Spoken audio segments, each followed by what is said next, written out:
Okay, well, if somebody be so kind at the back, just walk through the auditorium with those extra sheets for others who did not get them. We are headed to Revelation 6. Revelation 6, now we're going to jump to Daniel. But just to get our minds all working, let's do just something to just get you to converse with me, at least get started. Name something you eat with crackers. Soup, sardines. Cheese. Here we go. Sliced meat, chili, peanut butter, cheese, and number one was soup. Name a profession where someone might go by an alias name. A spy. Criminal. What's that? A writer. A writer. A what? An impersonator. Okay. You guys are good. A journalist, a private investigator, an undercover cop, a criminal, and a spy was number one. Name a gift some people might feel insulted by if you gave it to them at Christmas time. Another tie. A scale. Okay. Okay. Soap, deodorant. Okay. Anything else? Underwear. Okay. Here we go. They said a regifted item. Have you ever done that? You ever get a gift and give it to somebody else? I made a mistake in high school. This was before I met her. I gave this girl a card that she had given me, and it just said, "From me," and I forgot it was from her. That didn't go well. Okay. A cookbook. There's a self-help book, a toothbrush. I guess that's right up there. Deodorant or soap, and number one, a gym membership. Name something people might keep in their cars. Okay, a scent thing. What? Tissue. I thought at first you said fish food. And I'm thinking, is your car a tank or what? What's that? Tools? Ice scrapers? Jumper cables? Okay, a mask? I do. Yeah, that's a new one. Okay, the flare, a gas can, a spare clothes, jumper cable, spare tire, first aid kit, food, water. Oh, see, for the fish. Okay, money or coins. In the Old Testament, let's see where you were for this last week if you remember anything. In the Old Testament, I'm going to simplify, start not with that one. In the Old Testament, the Sabbath day came how often? Sabbath day. Once a week. Okay. The Sabbath year now came how often? Every 7 years. Okay. Let's go a little bit further. The Jews did not observe how many Sabbath years when they were a nation? They did 500 years worth or 70 of the Sabbath years. Okay. That they didn't do it. So God disciplined them. Who did God use to give them a God spank?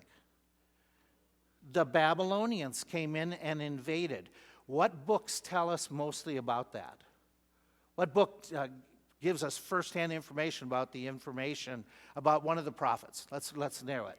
Daniel. So we're going to start in Revelation 6, and then we're going to jump to the book of Daniel and do it. And we've already mentioned the Babylonians. God took them out for 70 years.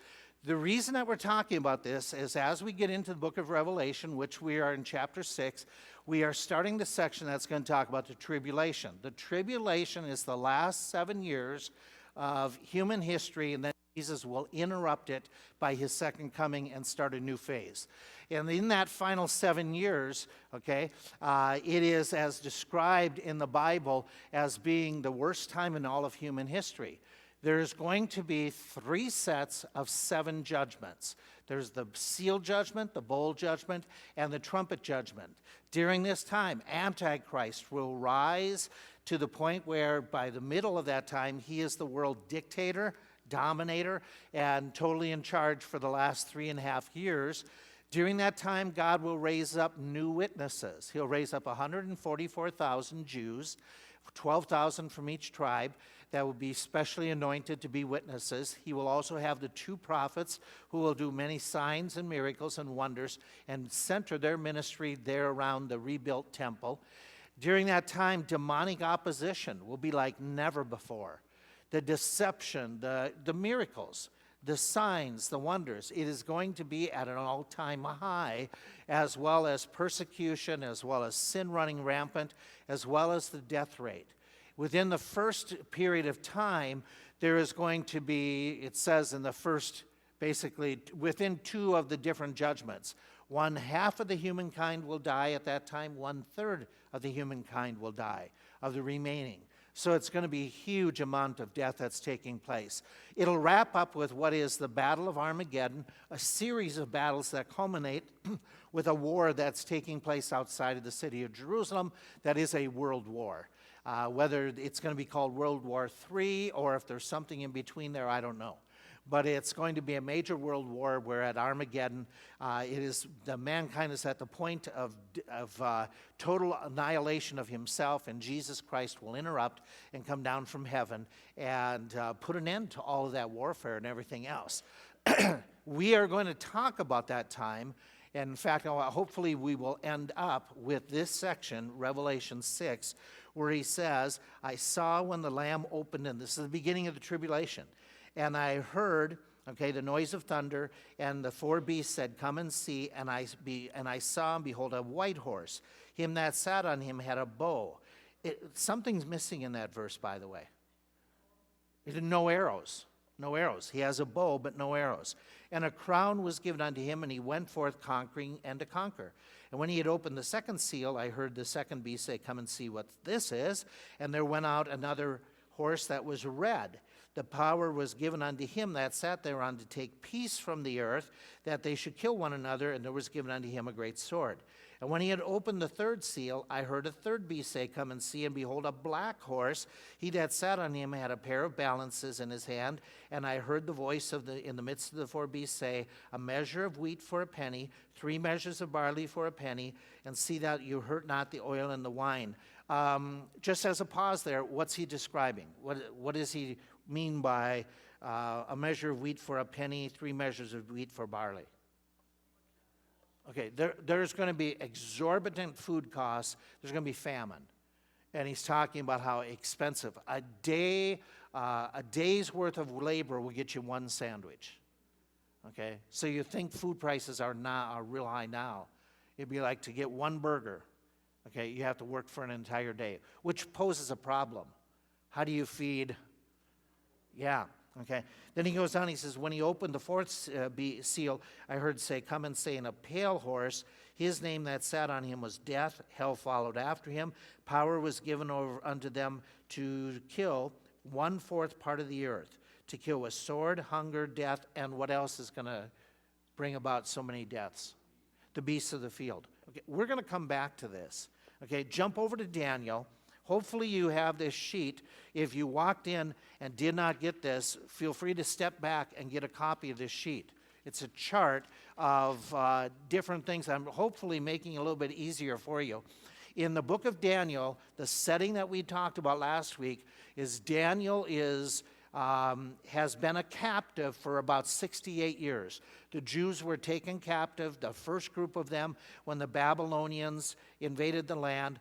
God sent them because they had not kept Sabbaths for 500 years. They had missed 70 Sabbath years. God was going to kick the Jews out of the land and keep it absolutely destitute for 70 years. The beginning of this happening was when Daniel goes into captivity, and so he goes in around 605, and he is now an older man. He's reading in the book of Jeremiah. He's reading where in Jeremiah says that 70 years of captivity, and then it's going to end. He's at year 68, 69 of the captivity, and he's wondering, what in the world what's going to happen now? The captivity is going to end. And so God sends Gabriel to talk to Daniel to tell him what's going to happen next to the Jewish people. And we read in Daniel 9, and there's the words that are very important as the angel starts explaining. He says, 70 weeks, verse 24, are determined upon your people and upon your holy city. Without going any further, what we learn from this is something that the Jews in Babylon, they needed to hear. They needed to learn that God had not given up on them, that God was not done with them. He still had a plan for them, even though they were in captivity. They were out of the land. They were under a God spank. He hasn't forgotten them. He still has a plan, and he says there is still going to be another, and he gives a time period of, and the word sevens, now some of your translations may have weeks or 77s. The word 70 and then the 7 that follows is the same word in the Hebrew for weeks. It's the word 7. And so sometimes we call it the 70 weeks of Daniel. Sometimes we call it the 77s. It's the same thing. Don't be confused. It's the same wording. But it comes down to 490 years are yet determined. And so we have that concept from this passage because Daniel is thinking 70 years are done. And thinking in years, the angel says another 490 years are determined. We haven't forgotten you. God is going to work. But 490 years are still determined, and he breaks down that 490 weeks or years in 3 different phases. He says there's a period of 7 weeks or 49 years. Then it's followed by 62 weeks or 434 years. That is 483 total. Then some things are going to be happening. And so the angel tells them it all starts with the signing of the treaty or the covenant. That's going to be between Antichrist and Israel. The treaty will be signed, and then there's going to be 49 and 434 years. During that time, then he says, then Messiah comes unto Messiah. But then he points out, he says, during that time, here's what's going to happen. You're going to go back into the land. The Jews are going to be able to rebuild. They're going to rebuild, and he makes it clear, the city, the walls, the temple, which means Jerusalem is going to become prosperous once again during these 483 years, during that time period. During that time, you will face trouble sometimes, which they did, even as they rebuilt. There was Nehemiah under the pressure from Sanballat, Tobiah, others. Eventually, you're going to prosper because it's going to be a street or a marketplace is going to be there. And we know historically these events happened. And then he says, after that time period, then Messiah comes. So after the 483 years, Messiah the Prince will come. And then Messiah the Prince is going to be cut off. So he'll arrive, live for whatever length of time. He's going to be massacred or cut off, and then Jerusalem and the temple will be destroyed after Messiah is cut off. And then he says the Jews will have a flood of trials and tribulations that will follow that. And so we ask that question again, did these things happen in history? Did Messiah come after the 483 years? Okay, and we know that that's true. We talked about it last week. We made observation that we don't know what decree it is. In the Old Testament, there are 3, actually there are 4, but there are 3 decrees that would be strong possibilities. The one, if you do the dating, it came in 536, it would end up at 55 BC. Messiah came after that. Okay? The one decree was in 520, then it means after 37 BC. Messiah came after that. We know that. The one in 458 would bring it to 26 AD. Then the question is, well, Jesus was born before that time. So what could he mean by Messiah coming? His baptism? Or the idea of the presentation where the Jews are saying, okay, here he comes at the Passover during that we call the triumphal entry. That's a possibility. Somebody pointed out, I hadn't mentioned it, but for your information, and I believe I need to mention because it's going to come up in a lot of books of research you would do. There was a 4th decree mentioned in the Old Testament. It's in 44 BC. If you jump ahead 483 years, that puts you at 39 AD. But if you start thinking, wait a minute, years, how do we, number of days in our years? Okay, number of days in prophetic years. 360. Do you remember how the book of Revelation talks about 360? So if you convert all of these into 360 instead of 365, that brings you back to about 32 AD. okay, with that fourth one, which there was a gentleman a number of years ago who put out a whole book.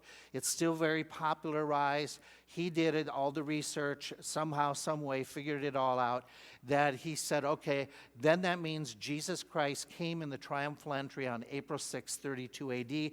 That was exciting. That hit all the Bible scholars. It's still being commonly promoted. And do we know for sure that's the case? We don't know. Okay, there's debate whether that's the exact date, and he could somehow figure by going reverse.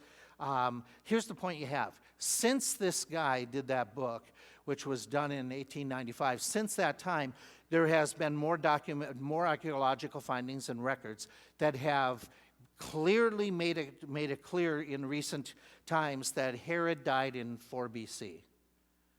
Okay, King Herod. How does this play into all of this? If Herod dies in 4 BC and Jesus had to be born before Herod, Jesus would have died right around, he would have been born, let's say he was born at 5 BC. He lived 33 years. What year would he have died? Right around 28, 29, something like that. That means he's off by his calculations. And yet, it sounds really good to say it's to the exact date, but he's off by 2 years at least in his calculations because of recent research that has come up that has proven that Herod died in 4 BC. Be that as it may, whatever the dates are, we know that it did happen. There was decrees, which one it was. Messiah came after those decrees, and we know the temple was destroyed in what year? 70 AD. So there's a gap of time between Jesus, his death, and the temple being destroyed. And did the Jews suffer persecution for the generations to follow? Yeah, they have under all the genocide. So somewhere in here, there's gaps of time.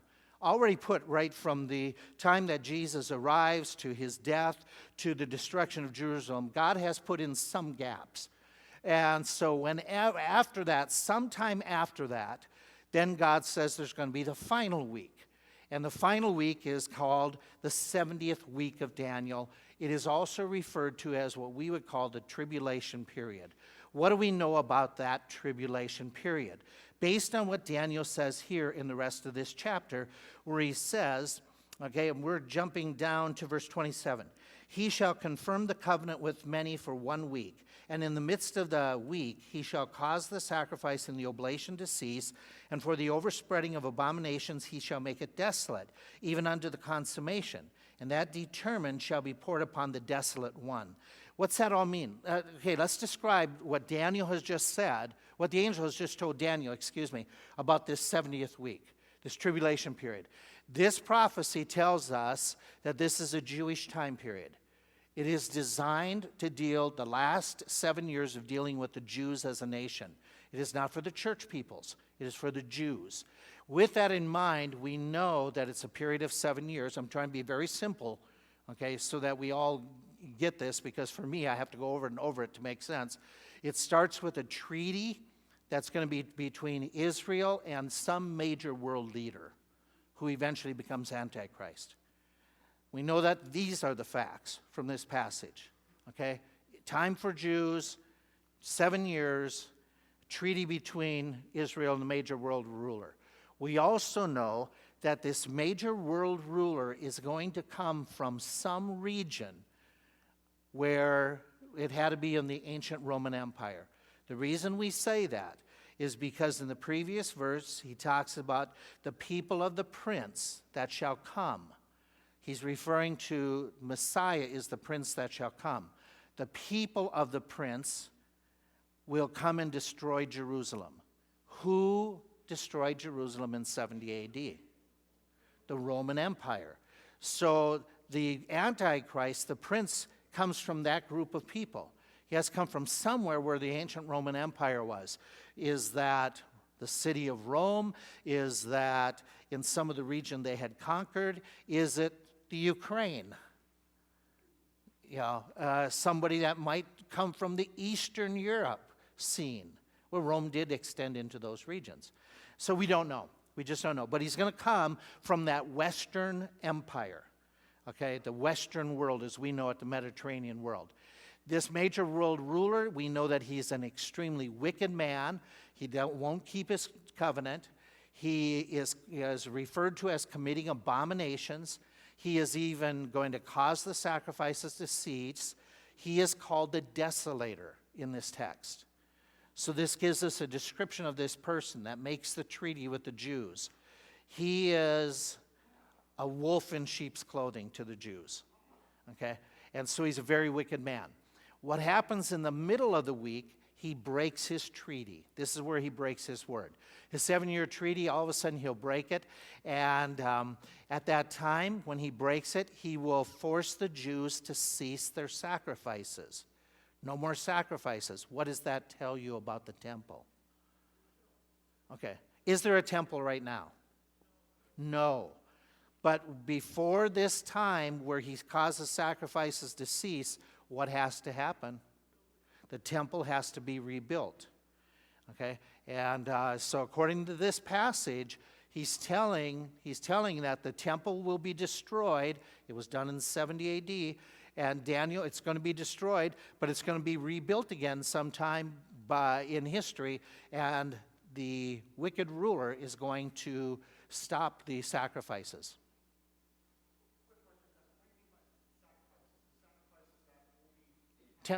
Temple sacrifices, the Jewish sacrifices. They'll be doing what they did in the Old Testament. Yeah, it'll be that they'll revert back the temple. There will be the offerings. They'll be doing worship like they did in the Old Testament. Yeah, so it'll be a reversion of that, a redoing of it. If the Jews could have their temple now, would they do offerings and sacrifices? If they were going to follow their Old Testament, they would do it. But there's a problem with getting that temple rebuilt. Right now, what's the problems? Okay, the question is, where exactly was the ancient temple? Some think it was where the Dome of the Rock is. So in order to build the Jewish temple, what do you have to do? Tear down a Muslim site. Okay, if it was on that exact site. So if the Jews start doing this at this moment, is that part of the treaty? That they're allowed to rebuild the temple? I don't know. Okay, but could it be? Okay, so then they're going, this man, what we know from the text is this, we know that there's going to be a temple sometime, whenever it gets built. We know that sacrifices will be taken, they'll be stopped, or will be given and they'll be stopped. We know from this text that he will perform abomination. Now in the book of Daniel, previous to this, there was a description of a man who was performing an abomination. Does anybody remember what he did? He went into the temple and he sacrificed a pig. Okay, and they called that the abomination of desolation. That was somebody that desecrated the temple. That's the idea. Okay, so this guy is going to desecrate the temple in some way, shape, or form. Okay, Daniel didn't know. We have other references that tell us, but we're not there yet. Okay, for right now where we're at in building our knowledge, there's going to be a desecration of the temple by Antichrist. And that'll all take place right in that middle of the tribulation. This is followed by 3.5 years of what is called the Great Tribulation. This is going to be the time where the Jews are going to suffer even worse persecution. At the end of that time, the desolator is judged. The desolator is Antichrist. He is judged. In other words, he is all of a sudden, he's going to be defeated. He's going to be wiped out. And you and I know who's going to defeat this Antichrist. Jesus Christ. Okay, the Messiah is going to do that. And that'll happen at the end of the 7 years, and then Messiah will come and set up his kingdom. So the defeat of Antichrist and the Messiah coming and the setting up of the kingdom, they all occur at the end of these 490 years. Could there be a slight gap of days, weeks in between there? Yes. We know that from other prophecies. But for the sake of what Daniel is being told, this is the format, just like your chart has now. The chart that you have in front of you shows you some of this, and then Christ will set up his kingdom. Okay? That's not the only passage that gives us some information. we can jump and hear what Jesus said in giving us more information. Go to Matthew 24. Years have gone by. The temple has been rebuilt since Daniel's day and is really one of the ancient wonders of the world. And Jesus and the disciples, Jesus is in Jerusalem during his last week. Jesus and the disciples are, after the end of one evening of speaking, it seems as if they're walking past the temple area and comments are being made about how beautiful this temple is, because it was the sight to behold. And as they're walking by, it says, Jesus went out, departs from the temple, and he says to his disciples, to show him the buildings. They wanted, do you see this? They're showing off the temple. Jesus, isn't this beautiful? Isn't this gorgeous? Type thing. And Jesus' response in verse 2, see you not all these things? I say unto you, there shall not be left here one stone upon another, it shall be thrown down. What's he saying? The temple's going to be destroyed. Where did you read that? In Daniel. Daniel said after Messiah comes, what will happen to the temple? It'll be destroyed. Jesus is confirming this. Jesus is Messiah. He said there's going to be coming a day. And he goes, walks with the disciples, and as they're going, they go up to the Mount of Olives, so they're overlooking the city, and the disciples they're chewing this over. What do you mean it's going to be destroyed? Daniel talked about the temple being destroyed, and after the temple is destroyed, the kingdom's coming. It's close to the end of the kingdom. So that means we must be in the last few years in the kingdoms. And as they said, tell us, when shall these things be? And by the way, who comes back at the right during that time to set up the kingdom? Who's got to come back? Jesus Christ. Watch what they say. Tell us when these things shall be, and what shall be the sign of thy coming and the end of the ages as we know it. In other words, when is the kingdom coming? They're asking similar question to Daniel. Are we there yet? What's going to happen? What's going on? And so Jesus, they're thinking it all goes together. Jesus says, and he confirms this, he talks about the Son of Man shall come. If you go further in the passage, we're jumping towards the end of what Jesus said. Jump down to verse 27. Okay, he says, for as the lightning comes from the east and shines even unto the west, so shall also the coming of the Son of Man be. And then he says in verse 29, when is it going to happen? Verse 29. Immediately after the tribulation of those days shall the sun be darkened, the moon, the stars shall fall from heaven, the powers of the earth shall be shaken. Then shall appear the sign of the Son of Man in heaven. And then shall all tribes of the earth mourn, and they shall see the Son of Man coming in the clouds of heaven with great power and great glory, and he shall send his angels with a great sound and gather everyone from the four corners. So what we have is Jesus is saying, he's confirming what Daniel said. Yep, I'm here, I'm going to be slain. He's already told them that 4 times in the Gospels. I'm going to be slain. They still don't get it, but they argue about it. And he says, I'm going to die. The temple will be destroyed, just like Daniel said. And then he's going to explain what happens after that. We jumped all the way in. I will come back. I will come at the end of the tribulation. So this discussion now is his explanation and prophecies about the tribulation, this final 70th week. Jesus answered and said, take heed that no man deceive you. For many shall come in my name, saying, I am Christ, and shall deceive many. You're going to hear of wars and rumors of wars. See that you be not soon troubled. For all these things must come to pass, but the end is not yet. For nation shall rise against nation, kingdom against kingdom. There shall be famines, pestilences, and earthquakes in diverse places. All these are the beginning of the sorrows. Okay? Let's see what he's done here. Okay? So Jesus is talking about the tribulation. He is going to explain, just like Daniel did, there's 2 halves to it, or 2 parts to it, 2 phases to it. The beginning and then the latter part. And so what he does is he says, here is the beginning of the sorrows. He's talking about which half of the tribulation? The beginning, the first 3.5 years that Daniel's talked about. What does he say is going to happen during those first 3.5 years? The Jews will hear, key word, they're going to hear of universal international wars. The reason I'm stressing they hear of it is because it's not happening to them.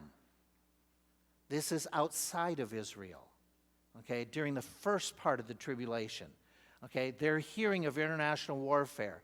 They're hearing of famines, pestilences, earthquakes. They are going to be suffering greatly after the beginning of sorrows. It says, then what happens? What's after the beginning? Then shall they deliver you up to be afflicted and shall kill you. You shall be hated of all nations for my name's sake. Then shall many be offended and shall betray one another and shall hate one another. Many false prophets shall rise and shall deceive. And because of iniquity that will abound, the love of many shall wax cold. But he that shall endure unto the end shall be the same shall be saved. And this gospel of the kingdom shall be preached in all the world for a witness unto all nations, and then shall the end come. That's the second half of the tribulation that he talks about. And so he says that during that time, many false prophets, iniquity will abound. Many Jews will die. He talks about the gospel will be going into all the nations, and then we'll have the end of it. Okay? He's given us a capsule description of 7 years. Then what he does is he explains what happens during those 7 years. When you therefore, now he's getting very practical. Now guys, believers, whoever's reading this, when you therefore shall see the abomination of desolation spoken of by Daniel the prophet, okay, and when is the abomination of desolation that was spoken by Daniel the prophet? When does it occur during that 7 years? At the 3.5-year mark, okay, when you see this, then let them which be in Judea flee unto the mountains. Let him which is on the housetop not come down to take anything out of it. Neither let him which is in the field return back. Woe unto them that are with child, to them that give suck in those days. Pray that your flight be not in the winter, nor in the Sabbath. For then shall be, what's he say? What's he call it? Verse 21. The great tribulation, such as was not since the beginning of the world to this time, nor ever shall be, and except those days should be shortened, how many would live? None. But for the elect's sake, those days shall be shortened. And then if any man shall say unto you, Lo, here is the Messiah, or there, believe it not, for there shall arise many false Christs, prophets. They shall do great signs and wonders. Give me another word for that. Miracles. Inasmuch that if it were possible, they shall deceive who? The very elect. Behold, I've told you before. Wherefore, if they shall say unto you, Behold, he is in the desert, don't go there. So now he's given the 7 years. Now he's giving some additional information about those 7 years. You're going to need to flee for your lives. So what does that tell you about the Jews during the second half, during the Great Tribulation? Okay, they're going to be persecuted. And he calls it the Great Tribulation, and he describes it as the worst. And he says the false prophets, they're going to do great signs and wonders. That's what Jesus said about the tribulation period. And then right after that, immediately after the tribulation, what's he going to do? He's going to appear in heavens. So that's the Matthew 24. Let's chart it, okay? From comparing to what Daniel gave. What Daniel said was a treaty. First 3.5 years, in the middle, there's going to be a breaking of the treaty. Antichrist will all of a sudden set him up, desecrate the temple, and the Antichrist will go after the Jews. What does Jesus say?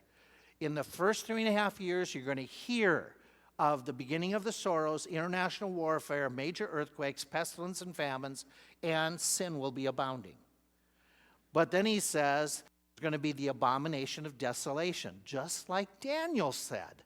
Surprise. And then he says, after that, the great tribulation, the Jews must flee, the false prophets doing miracles. Okay? Worst time in human history, and the gospel will be going worldwide. Then he's going to come.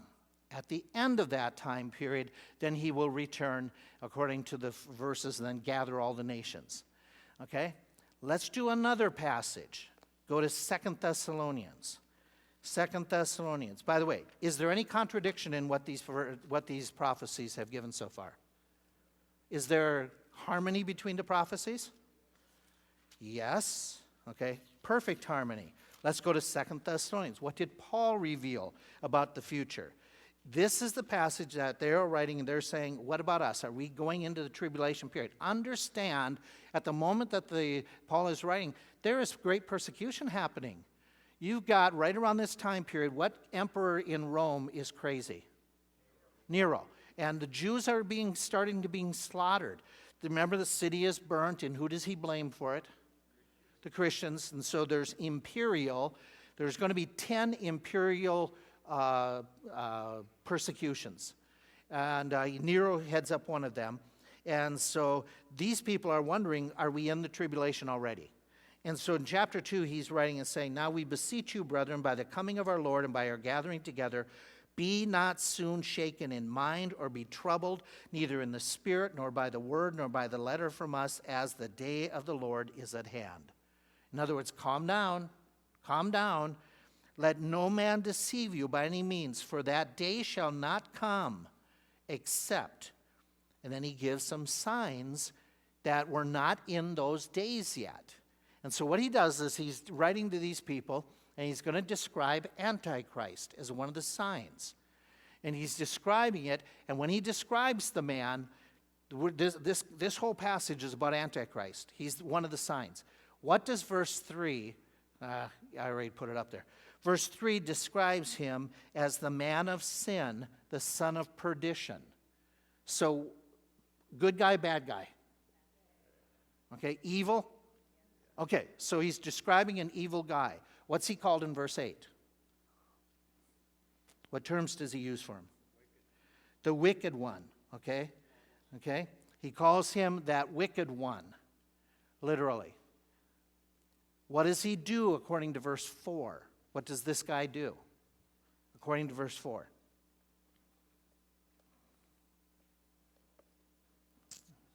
He opposes and exalts himself above all that is called God or that is worshipped, so that as God, what does he do then? He sits in the temple of God, showing himself to be who? It's showing himself to be God. So he is opposed to anything good. And he eventually puts himself on the temple, and does he go and sit on the mercy seat and say, I am God? What would you call that if somebody were to do that to the temple? Would you call that a desecration of the temple? Yes, no? Would you call it an abomination? Okay, so this guy's going to do that. And according to verse 9, what else does he do? Feel free to read and say something, okay? He's going to be coming after, who's helping him? Satan, okay. What does he do? Miracles, there you go. The powers, the signs, the lying wonders. So he's going to be one who's empowered and doing counter miracles, counterfeit miracles, okay? And so he's claiming to be God, he's doing miracles. Is he a false Messiah then? Yes, okay. So we have that. And he's going to says that he's working with all deceivableness in verse 10 and unrighteousness. Okay, all deceivable and unrighteousness. How did Jesus say it? Except that he was doing it in such a way that even who could have been deceived? Even the elect. So here we have confirmation of that very same thing. What ultimately happens to him? According to verse 8, what ultimately happens? Who's going to take him out? The Lord will consume him with the spirit of his mouth and shall destroy with the brightness of his coming. So when is he taken out? He's taken out by Jesus, but when? When he comes, at his coming. Okay, so he's very clear in giving us some details. Antichrist will be defeated by Jesus when Jesus returns. Okay, and so does this sound like other prophecy you just read? Okay, so we put this one and say, let's back up to the beginning of the text. When is this wicked one revealed in this prophecy? That was the question. When is the wicked one revealed? He cannot be revealed until something happens. Okay, he says, it makes it very clear in the text. Oh, let's jump down. He says, the mystery of iniquity is already at work, verse 7. Only he who now will let until he be taken out of the way, and then shall the wicked one be revealed. So in verse 7, only he who now restrains will continue to restrain until he be taken out of the way, and then shall the wicked one be revealed. So the wicked one can't be revealed until who is taken away? Okay, so we understand it, as we talked about, it's that Holy Spirit indwelling the church. Okay, then he's revealed by a 7-year treaty. Therefore, he has to be around sometime prior to establishing this treaty. He has to be around. Okay, could he be alive now? He could be. We don't know. We don't know. Okay, if the rapture were to take place, if God planned the rapture to take place, this afternoon, then the chances are Antichrist is alive and well on planet Earth already. Because shortly, sometime after the rapture takes place, he's going to be in a position to be able to get a treaty with Israel. But we don't know that. We don't know that. We surmise that, he's going to be alive for how long beforehand? Well, that's just common sense. He's got to be an adult. He's got to be alive to make the treaty, which begins the tribulation. So he's alive for 1 years before the tribulation. But that's what we know, okay? The domination only happens in the second half. Then he becomes extremely dominant, as we'll see in the book of Revelation. So let's chart this passage with what we already got from Daniel. Treaty broken. Jesus returns, broken into 2 phases. Antichrist is revealed by the treaty. He begins the working of his iniquities in the first 3.5 years. He's empowered by Satan, sits in the temple, the abomination at the middle point, and then he will continue to do signs and wonders and miracles. If you want to put it there, Revelation 12 and 13 is that second half. That's where he is described with all his activity that we are going to get to. In fact, he will have a great statue built about him, and from this statue, he will gain control of the entire world through those types of mediums. Then Jesus will return. At his coming, he's going to destroy this person, this one. Okay? So, let's go back to Revelation 6. Okay? You tell me, Revelation 6, the first seal.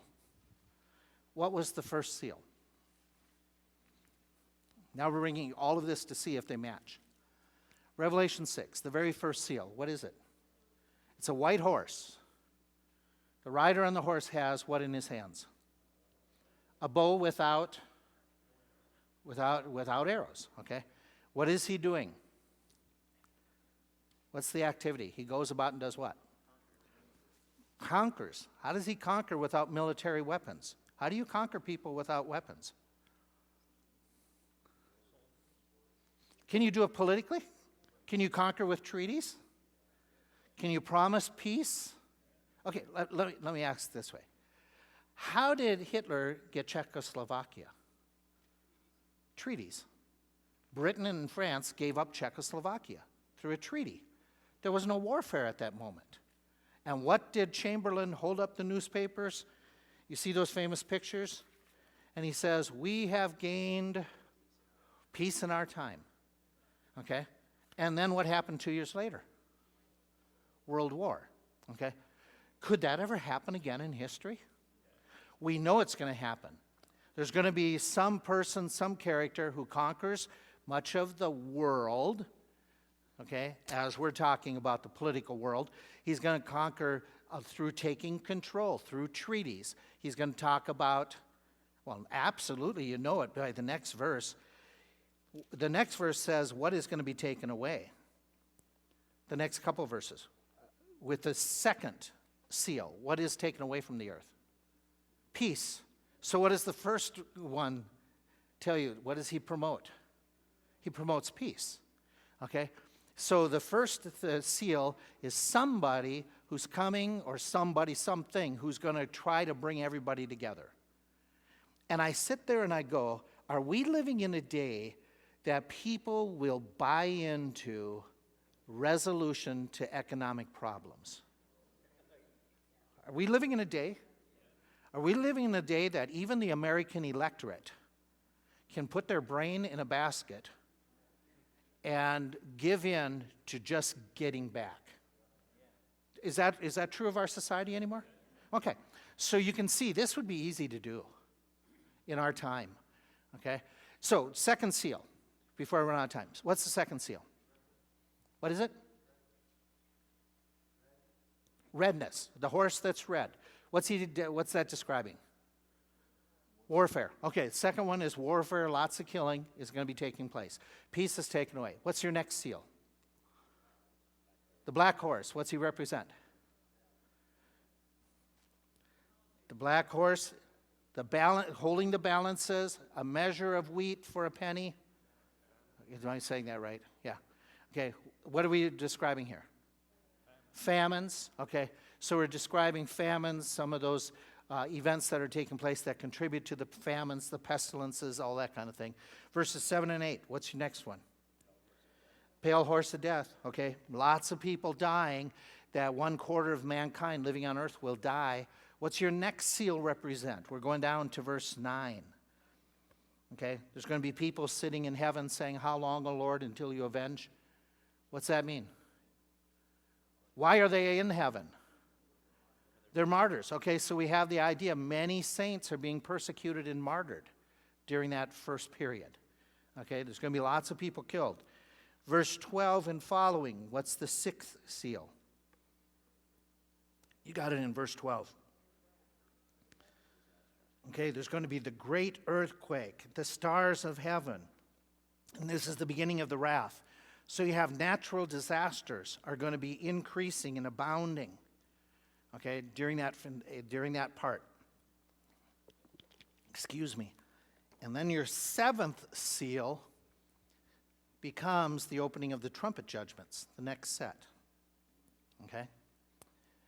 This, by the way, this part, the seals are in the first part of the tribulation. Because then we get into the period of great wrath, which is the second part of the tribulation.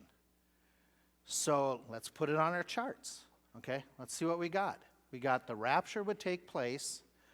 Then there's a treaty. Then we know that in the middle of this time period, the treaty is broken. Antichrist takes over. He'll rule until Jesus Christ returns.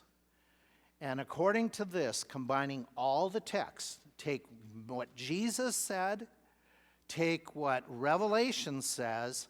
In the first half, Antichrist rises to power. We even saw that in Thessalonians.